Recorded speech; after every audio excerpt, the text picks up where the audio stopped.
Hello everyone, welcome to our Truth Be Told YouTube channel, with your host Rick Howard and Mike Maney.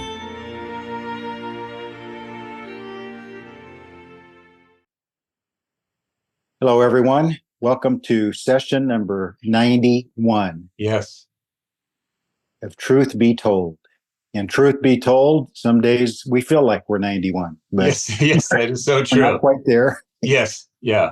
Some days we feel like 91, and our wives say some days you act like you're one. You would, yes. But as I tell my wife, we're told by all the experts that as you get older, you turn into a little kid again. So I'm just following Yeah, what they've told me I should be doing is just yeah. revert to my childhood. We don't want to buck the system, No. Today is February the 28th, 2024. So 3 out of 4 years, we would say this is the last day of February. Mm-hmm. Yeah. It's a leap year, isn't it? Yep. Yeah. But tomorrow's the last day of February. So it helps us understand a little bit what Israel had to go through by adding a month. They had to add a whole month every several years. And even adding, and I don't want to show how ignorant I am. I knew this in detail at one time, but off the top of my head, I couldn't tell you exactly. But not only do we have to add an extra day every 4 years, but we have to adjust.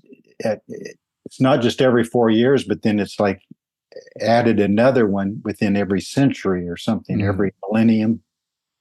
I forget all the details of that. But, it's interesting how God created everything. He could have created everything to be exact in time. Now, he is very exact in what he does. And he was even very exact when he chose to do what he did with the moon and the sun, the months and the years. But, a month is not 30 days. It's not 29 days. It's kind of 29 and a half days, but it's not even exactly that. And then, of course, we learned in grammar school, a year is 365 and a quarter, but it's not even that. That just kind of rounds it off. So God could have made it exactly to the second of number of days, but he chose not to. And it's going to be interesting. I'm sure a lot of people have theories and reasons and have come to conclusions why he did it that way. But it caused Israel and it has caused us to adjust our calendars every 4 years or every century or every millennium. Make adjustments because we know now with our advanced age and through advanced computers and so forth, we know exactly how long a month is or a year is down to the second. But for most of history, they didn't know that. They just knew that things started getting off. So we have to over the period of several lifetimes, they figured it out. Every so often we have to add another month. God told them, of course, for Israel, but for the rest of the world, they just knew every once in a while we just kind of have to adjust our calendars or dates. And I remember reading, because I love American history, that when the calendar was changed to what we use now, back in I think it was the 1740s or 50s, something like that. That the famous men we know about, Jefferson and Washington and all that, suddenly their birthdays were like a few weeks different than it was the previous part of their life. And so instead of being maybe in 1 month is an entire different month all of a sudden. So, just those kind of things really interest me as to God being so exact, and he made the lunar month and the solar year exactly how he wanted for a reason, for which we are not probably quite sure. At least I'm not. Maybe you. No. So hopefully there's not a whole lot of people out there who have researched it and understand it completely to where they're saying, if they can't even get that right, there's no reason for me to listen to the rest of the video.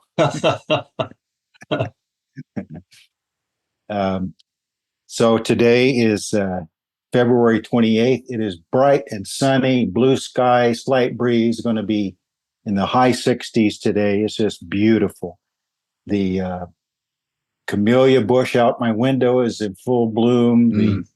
The what we call the tulip tree, it's a magnolia tree that's real common around here, is in full bloom out in our front yard. Beautiful.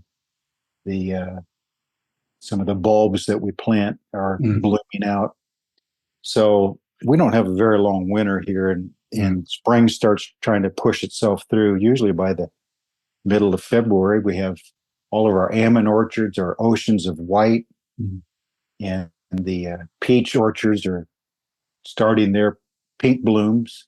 This is a beautiful time of year. This, even though it's not, still winter, and it's a ways before officially spring, this may be the most beautiful time of the year. Probably. Yeah. Of course, the people allergic to pollens maybe don't view it as positive as I describe it, but I like it. It's just like the promise of spring is in the air. Anyway, thought I'd give Braden Barnum has probably wondered why we have shortened our weather and politics session. It is. So I wanted to reassure him that it's still on our minds. Yeah, it's still on our minds, yes. And I noticed you're going to, for about the next 10 days, you're low in the 20s and high in the 30s. Right now it's 41. So yeah, another one. Yeah, today is, I noticed, is like the warmest day for tomorrow for the next 10 days. So you're going to be settling into this low 20s at night and mid 30s in the day or something, hardly 10 degrees difference from night to day. Yeah. But spring, it'll be over soon. Maybe not. Soon in Missoula for spring, maybe like Memorial Day. Right. Anyway, last session, we're going through Deuteronomy, and it's such a wonderful book. And we dealt with some Hebrew words last time that were interesting, and we're going to deal with some more today. Some of these we've kind of gone through before when we were in the early chapters of Exodus, especially like Exodus 19. But that was like ages ago when we were in those chapters. It was. So we're going to remind ourselves of a few of them. But we dealt with the word Qahal, Qahal. And I always like to give the Strong's number. I know most preachers now have computer programs that do all that for them. And, so the idea of giving a Strong's number, then grabbing your Strong's concordance and opening the pages is pretty foreign to most preachers now. But I still do a lot of my work that way. I just like to grab the books and flip through them. I don't know. It is just, I guess it's just habit. But you're far advanced in that. You use all kinds of programs, and most everyone listening to this do too. But that word Qahal used 123 times in the Old Testament. And the Septuagint translators who translated the Hebrew into Greek of the Old Testament chose the word ecclesia when they came across Qahal, because it means assembly. It means assembling for a reason, for a purpose, for instruction or for fellowship or for sacrifices or for special holy feast days, for different reasons. But it was assembling for a definite purpose. And that's what ecclesia means in the New Testament. Yes. Assembling for a purpose. Even the place I like to go to in the New Testament to describe ecclesia is a non-Christian setting, even though Paul was there, but it's the meeting of the silversmiths in Acts 19, where they met because Paul was taking away their livelihood, and they came together in an ecclesia. They assembled for a purpose. Mhm. But then it says they began to argue and fuss, and confusion broke out. So it was no longer an ecclesia. They were still assembled, but they weren't accomplishing anything for the reason they gathered. So they dismissed the assembly. They dismissed the ecclesia because it was not accomplishing what they came for. So it's used 3 times in Acts 19. And I think to just the casual reader trying to understand what ecclesia means, that story probably helps better than even all of those others that use it in a more traditional Christian church sense. Mhm. And I sure wish the translators through the centuries had translated ecclesia as assembly or congregation, but they didn't. So, we Landmark Missionary Baptists, we understand what it means. We understand what a church is, and it suits us okay. But to those out there, church means universal idea. It means basically any saved person is a church unto themselves, as a temple of God, as they say, and or the Roman Catholic idea, or different views on what a church is, because that word means nothing in itself. It can make it to mean whatever you want it to mean, that particular word church. Mhm. But the word it's drawn from, ecclesia, has a very particular meaning, of Greek citizens who were called out from their homes, called together in an assembly to discuss issues that were, for their common good or whatever. And they would vote and they would decide, and all that. It had a very particular idea that Jesus and the rest of the New Testament writers grab hold of, Mhm. what we're supposed to view as what a church is. So, I was just looking in that passage, Brother Rick, and in Acts 19:40, it was said that, in let's see, the King James, Acts 19:40, for we are in danger to be called in question for this day's uproar, there being no cause whereby we may give an account of this concourse. And so you're right; it had turned into so when read the verse, it talks about it being dismissed. There at the end of that chapter, they dismissed the assembly. Yes, the very last verse. Yeah. And when he had thus spoken, he dismissed the ecclesia. The assembly, though, the King James says. Yes. Uh-huh. The assembly. Yes. So in that chapter, the King James translators translated it for what it should be translated. Yes. But it was in a non-Christian church setting, Mm-hmm. so they felt free to translate it properly. Right. But in the many other verses where it is a Christian church setting, King James in rule number 3 had told them, do not translate it as assembly or congregation, as William Tyndale did, that the King James was drawn from. Mm-hmm. He freely translated it properly. But they were under orders not to.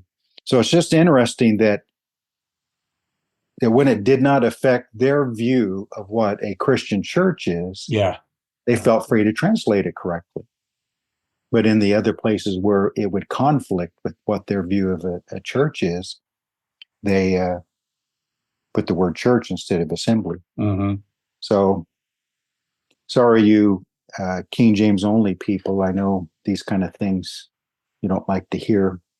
And as I always use my disclaimer, I love the King James translation and saved under it and preached from it and read it and love it and the whole thing. It's a good translation. But there were certain restrictions because of their doctrinal beliefs and practices that prohibited them from translating certain words correctly. Mm-hmm. And that's just the fact of the matter is. Baptism being another one. Yeah, well, I mean, we shouldn't. Even if you prefer the King James translation, which is great, uh, it doesn't mean you have to hide behind, expect it to be, say that God directed them to make the right decision in every translation choice they made. Mhm. They didn't. Yeah. Yeah. They didn't. So, you just need to face up to that. Anyway, that's enough of that. Qahal is ecclesia in the Old Testament. And then we also closed out by looking at a verse in chapter 6 and verse 8, because I really like this, where they were told about the laws of God, the teachings of God, that you shall bind them as a sign on your hand, and they shall be as frontlets between your eyes. So that's the holy version of what becomes the unholy perversion in Revelation 13, the mark of the beast. It's in your hand and your forehead. But the righteous basis for that identification with the Lord and his word is here in Deuteronomy 6 and 8. And of course, we closed out by saying that that's the whole thing about the Antichrist is he's the counterfeit. Mm-hmm. He takes the things of Christ and perverts them for his own benefit. And the mark of the beast is simply Deuteronomy 6:8 perverted for his use. So that was kind of an interesting point. I didn't even read what may be the most direct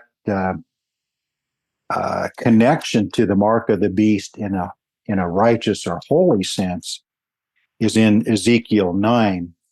And so I want to read that because I think it really, anytime you're teaching on the mark of the beast, or anytime you're teaching on anything, as I remind Liberty here so much that they get tired of me saying it, when you're reading in the New Testament and you come across a particular phrase or subject that stands out, always have a mindset of where is the foundation of that in the Old Testament. Mm-hmm. Almost every time you'll find a number of examples in the Old Testament that were simply brought over into the New Testament. And in this case, in Ezekiel 9, in verse 3, well, you got to go back to verse 1, but the Lord is getting ready to slay some wicked people. And, this is a really good picture of the great tribulation, the wrath of God, the judgments of God, the wrath of Satan as well is mixed in that, and all of those seals and trumpets and bowls of wrath. So verse 1, he called out in my hearing with a loud voice, saying, let those who have charge over the city draw near, each with a deadly weapon in his hand. So that draws a pretty graphic picture. Mm-hmm. And suddenly 6 men came from the direction of the upper gate, which faces north, each with his battle axe in his hand. Now, that would be a scary sight to see. One man among them was clothed with linen, had a writer's inkhorn at his side. They went in and stood beside the bronze altar. Now the glory of the God of Israel had gone up from the cherub where it had been to the threshold of the temple. And he called to the man clothed with linen who had the writer's inkhorn at his side. The Lord said to him, go through the midst of the city, through the midst of Jerusalem, and put a mark on the foreheads of the men who sigh and cry over all the abominations that are done within it. Mm-hmm. So a mark on their forehead. But this mark was for the purpose of those who are godly, not ungodly. Yeah. Those who are loyal to God, not disloyal. To the others, he said in my hearing, go after him through the city and kill. Do not let your eyes spare, nor have any pity. Utterly slay old and young men, maidens and little children and women, but do not come near anyone on whom is the mark. And began at my sanctuary. So they began with the elders who were before the temple. So this is the righteous version of a mark. on the forehead. In this case, it was for protection of the godly, and those who did not have the mark were killed. But the wording of these verses is so interesting to me. I wonder if the Antichrist, when the mark of the beast is instituted, will utter very similar words to this in the opposite direction. In other words, maybe he'll say, "Do not let your eyes spare, nor have any pity. Utterly slay old and young men, maidens and little children and women. But do not come near anyone on whom is the mark." In other words, kind of the same thing. If you have the mark of the beast, you're going to be spared Yes. from his wrath. But if you do not have the mark, you'll be killed. So isn't it? It's almost a mirror image of evil and good. And it's, of course, John, when he wrote Revelation 13, probably had this in mind as far as, hey, Ezekiel talked about that over there, kind of the same thing, just kind of in a righteous way instead of an evil way. So I wanted to read that because we didn't last time, and it's it's something as unique as the mark of the beast. Even it has its foundation in the Old Testament. Well, you've mentioned in previous episodes about about this push-pull tension between good and evil, between God and Satan in terms of the elect. And so here God is trying to spare his elect people, and Satan's trying to destroy those elect people. And so really, we're kind of caught in the crossfire of this tension. Kind of like Job.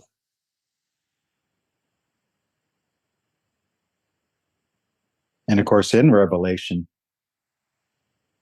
when God starts opening the seals and the bowls of wrath and trumpets, there's a few times. One time he says, "Don't do this until my name, my mark, until those who are mine are identified, so that this won't harm them."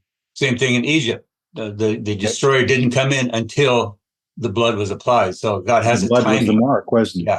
Yeah. Blood was the mark. That's a good point. Yeah. So even, and I'm glad you brought that up, because I always like to remind people that even if you go back and find something like here in Ezekiel 9 as a foundation for the mark of the beast, and find it in one of the prophets, you're probably also going to find it in the writings of Moses. That's where the prophets draw from. And then, of course, the New Testament writers. So they had a mark on there, and in their case, it had to be on the door of their house, because it was for everyone in that house.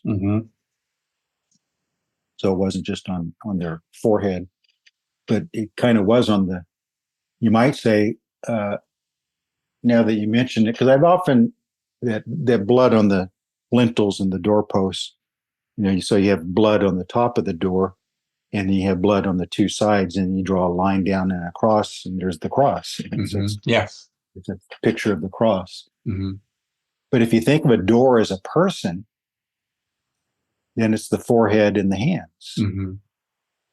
So even in that, there's a picture of this idea of a mark on the forehead and hands. And it's just beautiful it's just great how the Bible does this over and over with basically every subject. It repaints itself, it reviews itself, it re-identifies itself, re-describes itself all through the Bible. And then we get into chapter 7 of Deuteronomy. And this is another great chapter. I mean, you don't get much better than Deuteronomy 4 through 7. That is a rich part. It's some of our members at Liberty are reading through the Bible in a year. And so about this time of year, it depends on what method or schedule you're using, but about this time of year, you're coming through Leviticus, Numbers. Right. And you're thinking, boy, this is pretty dry. I can't wait to get through this. Yeah, yeah. Well, when you come to Deuteronomy 4-7, you kind of want to slow down. You think, boy, this is really rich field to plow, isn't it? It's like an oasis. Yeah, it is kind of, isn't it? Yeah, these chapters are just so rich. Mm-hmm. So Deuteronomy 7, he gets into a few other Hebrew words we've come across before, but again, especially like in Exodus, that was many sessions ago, so it doesn't hurt to go over some of that again. But he said in Deuteronomy 7 is about this idea of election, a chosen people, a chosen people for a chosen purpose, and a chosen Messiah will come out of them, and a chosen inheritance, a chosen kingdom, all these chosens, which is what election is all about. And so he wants them to know that they are a chosen people. And that's one of the reasons why they were told to slay every man, woman, and child, basically just wipe the place clean. And he had told Abraham, he said, I'm going to let him stay in Egypt until the iniquity of the Amorites is complete. So that by the time Joshua took them in, they were so wicked, they were past the point of no return, which can happen. And the 2 Thessalonians 2 says that before Jesus comes back again, the deception of Antichrist will be so great and accepted by people that God will step in and send them strong delusion that they should believe the lie. So this principle is taught through the Bible. But this idea of the great Shemah in chapter 6 and verse 4 that many are familiar with, when you hear any Jewish person or any Messianic Christian or anyone talk about the great Shema, they're basically talking about Deuteronomy 6, 4, and 5 and following through 9 especially. But it's simply a word that means to hear or listen.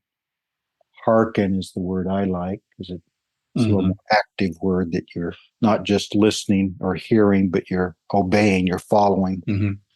And that particular word Shema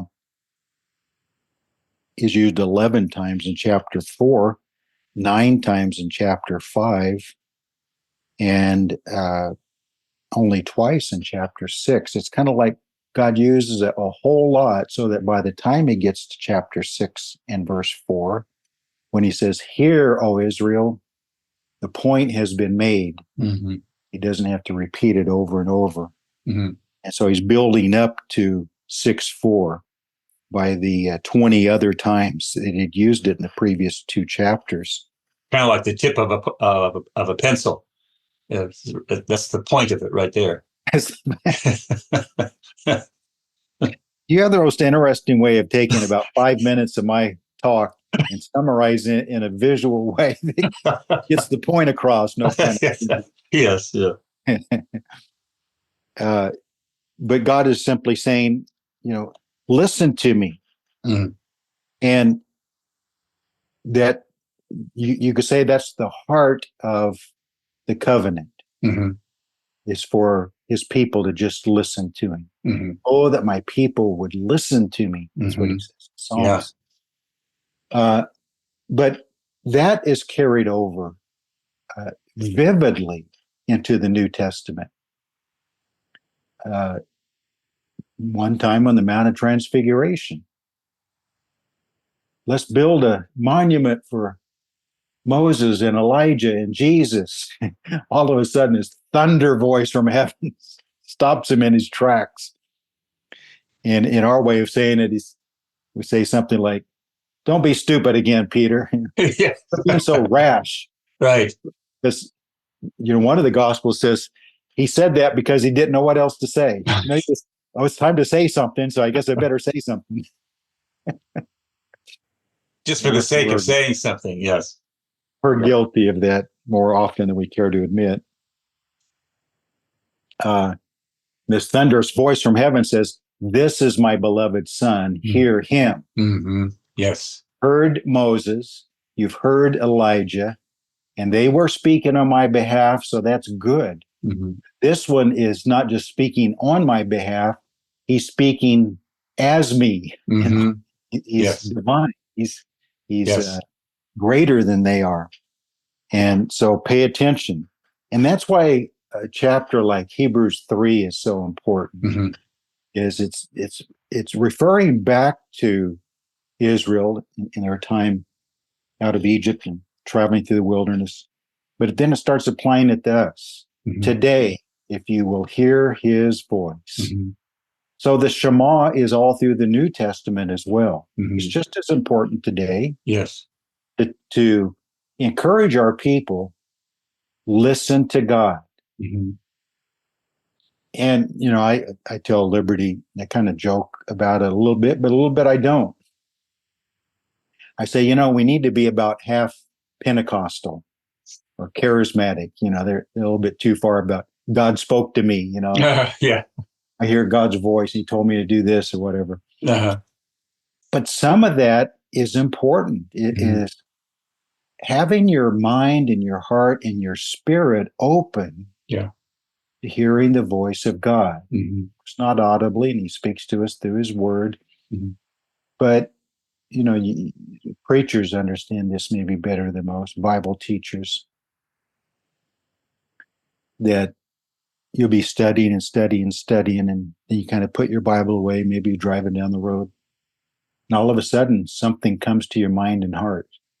Yeah. It wasn't there when you studied it. It's like the Lord said in a still small voice and opened up that scripture to you.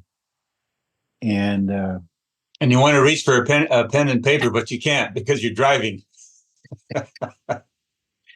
Or it's like when you think about it in the middle of the night and it's so clear, you think, boy, this is so clear that I can go back to sleep. I'll still remember it in the morning. In the morning, go about your day and you've forgotten all about it sometimes. That's why that's why we form the habit of just get up and write it down, then go back to bed. So Hebrews 3 is kind of the Shema of the New Testament, because over and over it keeps saying, today, if you will hear my voice, listen to me. It's almost like God needs to grab us by the shoulders, by the nape of the neck, and shake us. Yes. Say, listen to me now. Yes. Yes. Pay attention. So, the writer said later when he's talking about Melchizedek, he said, I have a lot of things to say, but you can't receive them now because you're dull of hearing. Now, you and I, as we've gotten older, and I've been deaf in one ear for most of my life now. So I know what it's like to be dull of hearing. Whenever I go to church meetings, and if, especially afterwards, if they're serving food and everyone's talking, I usually have to go outside or find one person to go off and talk to, because all the voices blend together and I can't hardly distinguish it. People are saying to me. And but spiritually, we can be dull of hearing. Yeah, trying to talk to us. He's trying to teach us. Hearing, our spiritual hearing is dull. So this idea of Shema, we think, well, that's just for the Jews. No, because what is the first thing he says after 6:4? Hear, O Israel, the Lord our God, the Lord is one. You shall love the Lord your God with all your heart, soul, and mind. So that first great commandment is the number one thing we are to hear and pay attention to. It's interesting, Brother Rick, how that when they were told to hear Moses, they really struggled in hearing Moses. about the time Jesus comes on the scene, they were so loyal to Moses by then, they struggled to hear one greater than Moses. And so that's what Paul is dealing with there in Hebrews 3 that you're referencing. They were still stuck on Moses. Yeah, and Jesus almost acknowledged that one time when he said in John's gospel, he said, okay, if you're going to put such emphasis on Moses, then go read Moses better because he spoke about me. Yes, yes. So if you're stuck on Moses, go ahead. You'll find me eventually if you get stuck on Moses. They needed to know when to shift gears. They just struggled with shifting gears.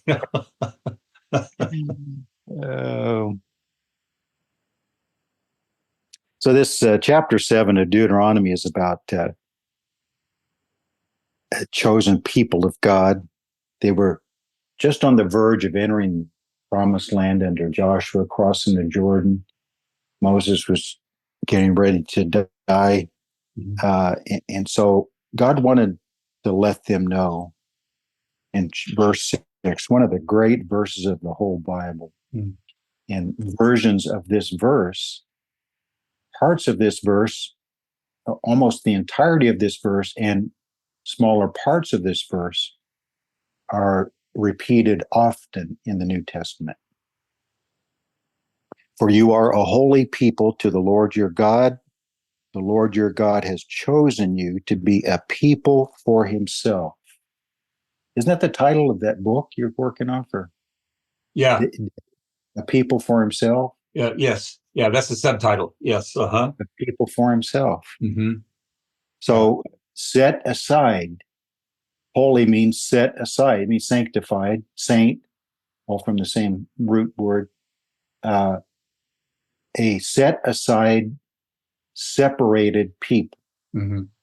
So it's so fascinating because, again, Jesus grabs hold of this in the New Testament, the idea of you are in the world but not of the world.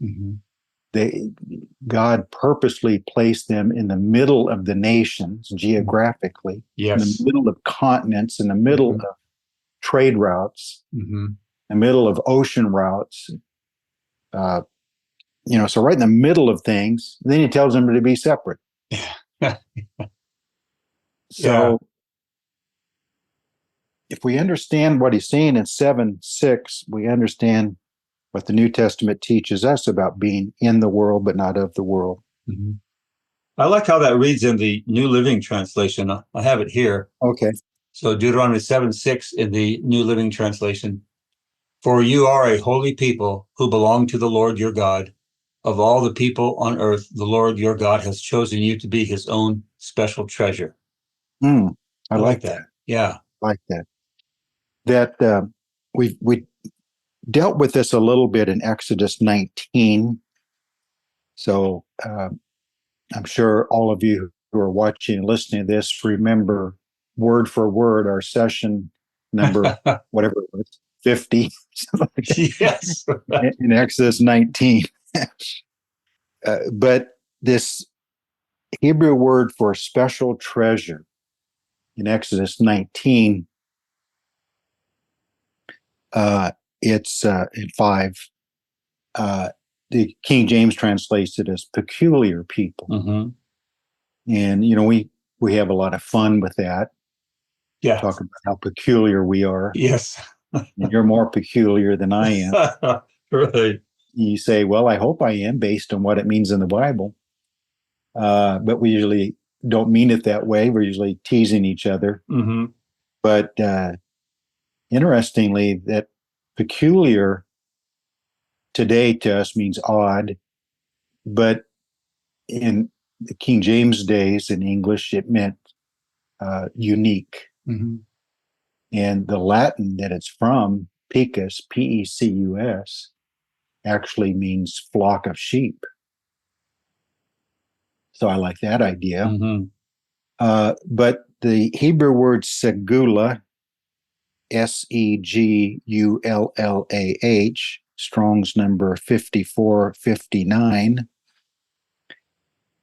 that's a Hebrew word that carries a much more profound or deeper idea special treasure kind of grabs hold of it. But it's a word that meant someone who had a lot of treasures. And that didn't mean it had to be a king or a wealthy person. You know, poor people have their own treasures, trinkets and possessions that they love. But especially regarding a powerful person or a king who had many valuable treasures, segula was a term used for his one prized possession above all else, that which he valued more than any of his other possessions. Mm-hmm. And so it really strikes at the heart of when we're talking about Israel or the church. You know, the whole world belongs to God. He's the creator. The whole universe is his treasure, came from his creative hand. He loves the whole world, John 3:16. We are created in his image as human beings. And yet in the mix of all of that, he has a special treasure, Mm-hmm. a prized possession. Mm-hmm. One Hebrew scholar ties it ties it to that of a jewel or a precious stone. Well, it is interesting that the King James translators translated that word as jewels in Malachi 3:17. Yeah. I will make them my jewels. Mm-hmm. So it's kind of like saying the British royal family with their crown jewels. Mm-hmm. Yeah. You know, so they're very wealthy without the crown jewels. They own a lot of land and have just a whole lot of everything besides that. But the crown jewels are what most people recognize as their most prized possession, because it's not just its value in money, but its value in history and bloodline and the right to be the royal family and all those things. So the value goes way beyond its financial worth. Mm-hmm. You know, another thought, Brother Rick, is when you have a precious stone, you want to put it into a setting that enhances the beauty of the stone. And so he's going to have his precious stones as people, then he's going to place them into a setting where there are precious stones, and that's the New Jerusalem. I like that. Yeah, it's all going to be just so radiant. Yeah, so the city for the bride, the city for his prized possession is going to have items of prized possession as well. It's going to reflect his love for his bride. Yeah. I like that. Yeah. Yeah. It fits very well. He repeats this idea of special treasure in 14:2 of Deuteronomy.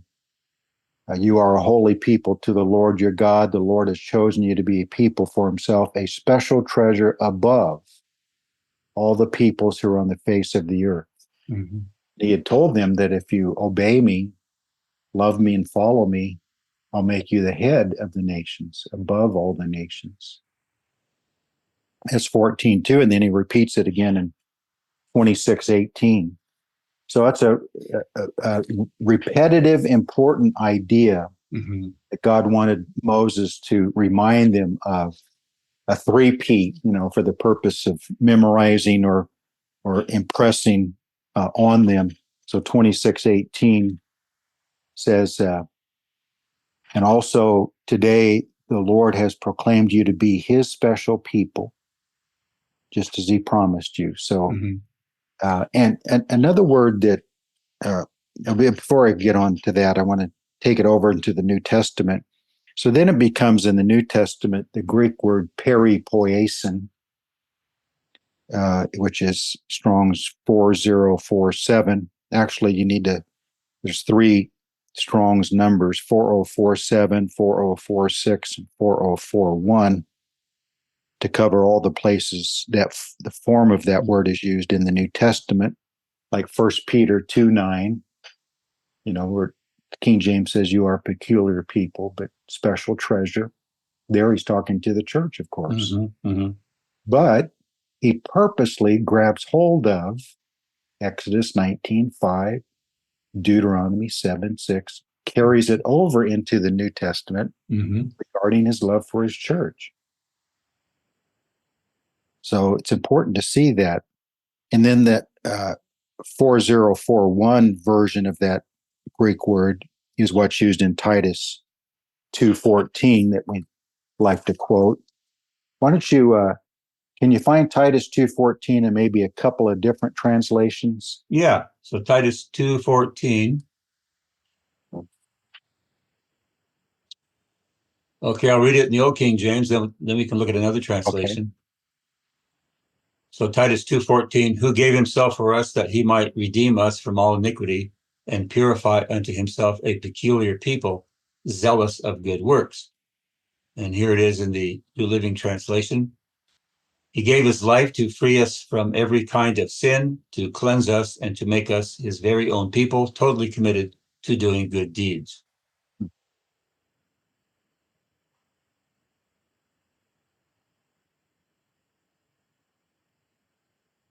Interestingly, it's also a form of that word. 4046 is the Strong's number used in Acts 20 and 28. So maybe if you could turn over and read that in a few different translations. It's translated in the King James and New King James as purchased, that he purchased with his own blood. But it's a form of that same word. So the idea is he purchased his own special treasure. Of course, Jesus said in the parables, the man bought the whole field because of the treasure that was buried in the field. So Jesus gave his life for the whole world because there was a treasure buried in that field that he wanted. And Acts 20 and 28 is a verse we really like. So here it is again in the New Living Translation. Okay. So guard yourselves and God's people, feed and shepherd God's flock, his church, purchased with his own blood, over which the Holy Spirit has appointed you as leaders. So they translate it as purchased as well. Yeah. Which is a good word because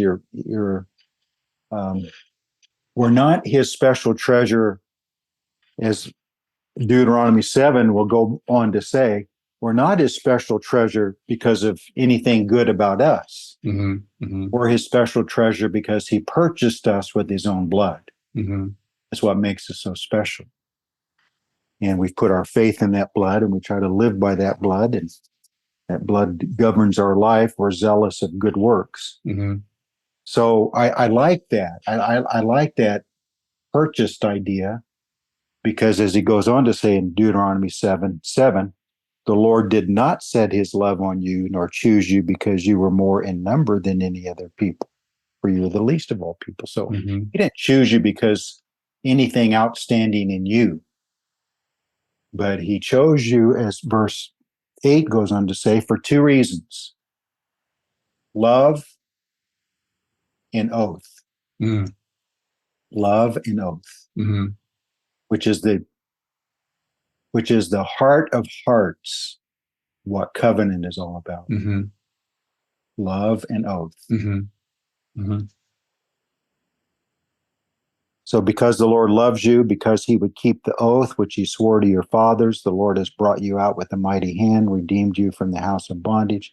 So redeemed, the idea of purchase, from the hand of Pharaoh, king of Egypt.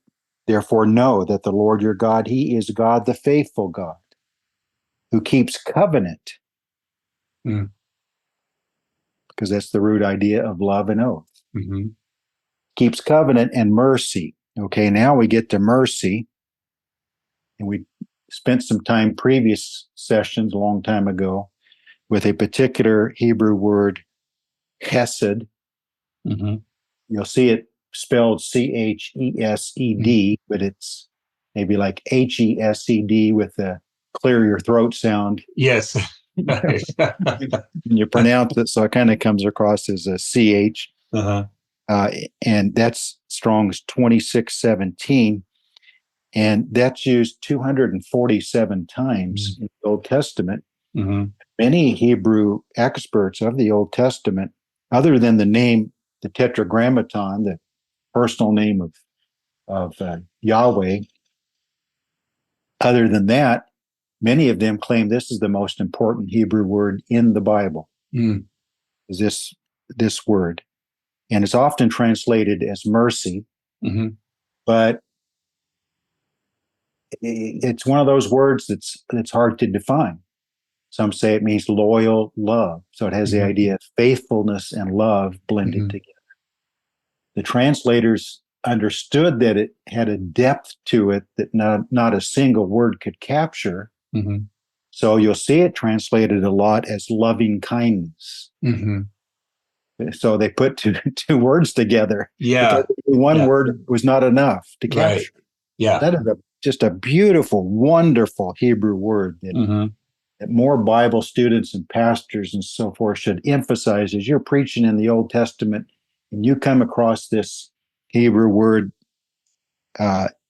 bring it out to the people. Let them know that this, underneath it all, is God's Hesed toward his people. That's why we are his special treasure. It's because of that loving kindness that he has.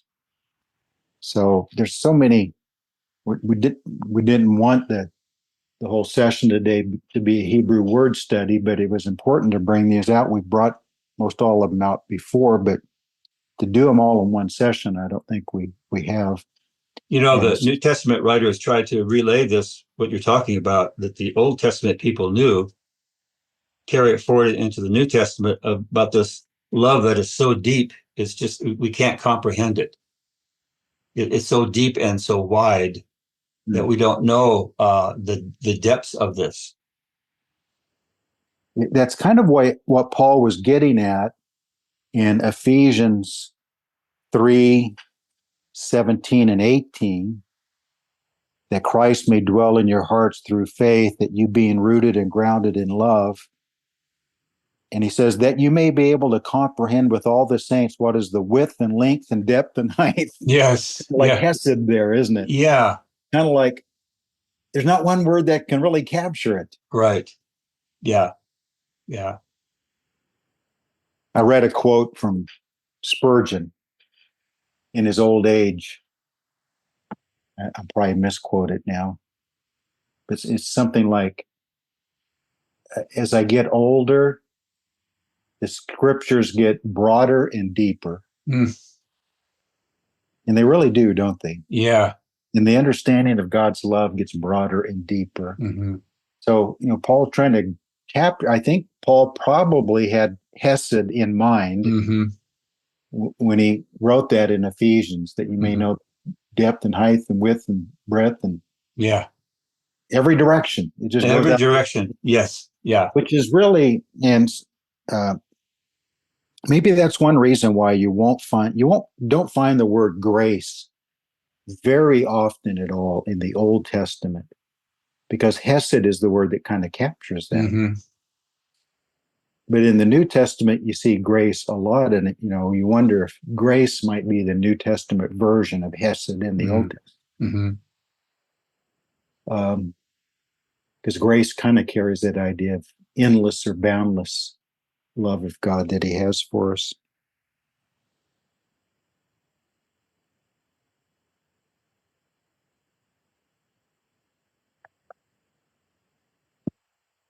So what we've covered today kind of covers a lot of the next few chapters. He does go into chapter 7 about the blessings of obedience, and we've dealt with that several times. But he says some real interesting things in this, starting in verse 12. This is another one of those what could have been passages. If you'd love me and obey me and everything.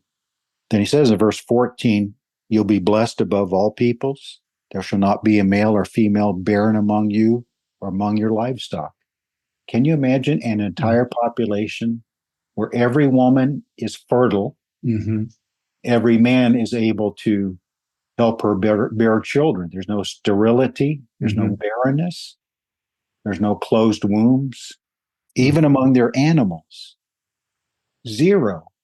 Now you talk about what could have been a powerful witness to the other nations, because every society in history knows the traumatic experience of not being able to have children, either through the wife or husband, or bearing children that are stillborn, just all those kind of tragic things. And God is basically saying, none of that's going to happen to you. Said he'll take away all your sickness. God put them in the middle of the nations. I said this in our Sunday school class this last Sunday, because Gary Browning Jr. had a map up on the screen of the Middle East, and it showed Philistines, real big letters along the coastline there where the Philistines were. And then, of course, you had the nations north and east and south. So it was a great illustration how God put them in the middle of the three main race groups or people's groups. Because the Philistines were European, were a seafaring people from the southern coasts of the Mediterranean, or the North Mediterranean, Southern Europe coast islands and so forth. So right next to Israel on one side, he had Europeans came down to settle. Then to the north and east, of course, were the Babylonians and Assyrians and all of the other Shemites. And then, of course, the Philistines represented the Japhetites. And right to the south of them were the Hamites. The Hamites, yeah. And so God put Israel right in the middle of the three descendant groups from Noah. They were surrounded by them. And then that became great trade routes, because everyone wanted to go down to northern Africa because it's such a rich, fertile ground for crops, and the wealth of Egypt and all that involves. And Egypt needed things from others. So Israel was right in the middle of all those trade routes, ocean and land. So a lot of people would come in contact with them. And over time, people would start talking about, I've never seen a sick Jew. Never seen a Jew with a disease or a broken bone or die from an illness. They're all dying from old age. And most of them are doctors. Imagine that. So the Lord will take away from you all sickness and will afflict you with none of the terrible diseases which you have known. So you read a verse like this, and it doesn't tell it back in the book of Exodus, but evidently, even in Goshen, they were affected by many of the diseases, not just from the Egyptians, but people were coming to Egypt from all over the world for bread, and bringing their diseases with them. To some degree, was even affecting the Jews. So he said, remember those diseases that many of your people died from and were very ill from in Egypt? None of those. It says in verse 16, you'll destroy all the peoples. And if you say in your heart, verse 17, these nations are greater than I, how can I dispossess them? You shall not be afraid of them. So he's going to remove fear from them. She'll remember well what the Lord did to Pharaoh. And then it says in verse 21, you shall not be terrified of them.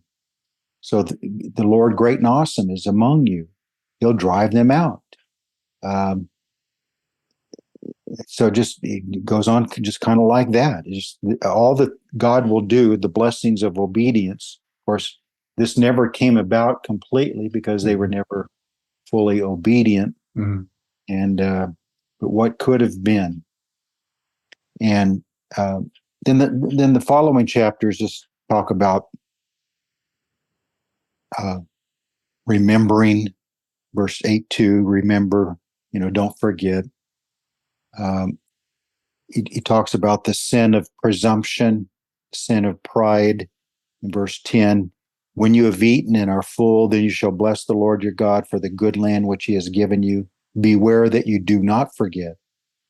This idea of remembering and not forgetting, which is all involved in hearing, Shemah, hearken.